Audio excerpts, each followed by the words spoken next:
The proper way to teach the sounds of the alphabet is you can either use Jolly Phonics method or you teach your learners the alphabetical order. So if you want to use the Jolly Phonics method, you can use the SAT if you want to use the alphabetical order, you can decide to take one sound per day or two sounds, depending on how fast the learner is. There's some learners that you can take two sounds per day and they will be able to grab it. And there's some that you have to take the letters one after the other. So if you have a toddler that isn't a fast learner, all you have to do is take the letters one after the other.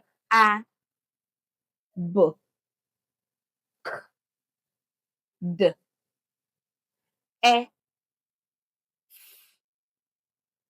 G, E, J, L, M, N, O,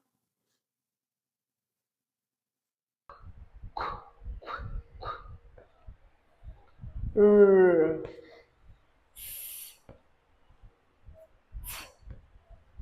A, V, W, Y, Z. I hope you've learned. Let me know in the comments the sounds you're not really familiar with that you find it difficult to sound.